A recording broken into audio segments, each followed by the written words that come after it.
આપણી પાસે અહીંયા આગળ એક ગજ્જો ચુંબક છે। હવે ગજ્જા ચુંબકની અંદર આની ઉપર કંઈ લખ્યું નહીં ઉત્તર દક્ષિણ ધ્રુવ કઈ જગ્યાએ છે, પરંતુ મારી જોડે હોકા યંત્ર પણ છે।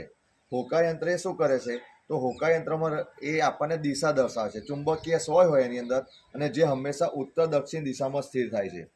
હવે હું આ ચુંબકનો એક છેડો એના ઉત્તર ધ્રુવ નજીક લાવું છું તો અપાકર્ષણ થાય છે। જો દૂર જાય છે, એનો મતલબ કે સમાન ધ્રુવો છે, એટલે આ ચુંબકનો કયો ધ્રુવ થયો? ઉત્તર ધ્રુવ થયો। હવે આ હું ચુંબકના છેડાને ઉલટાવી દઉં છું અને એની નજીક લાવું છું તો એ એને આકર્ષે છે।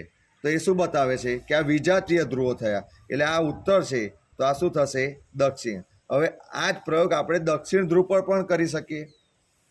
મેં આ ચુંબકનો છેડો આ લાવ્યો તો એ એને આકર્ષે છે। આ દક્ષિણ છે તો આ ઉત્તર થશે। હવે હું છેડો ઉલટાવી દઉં છું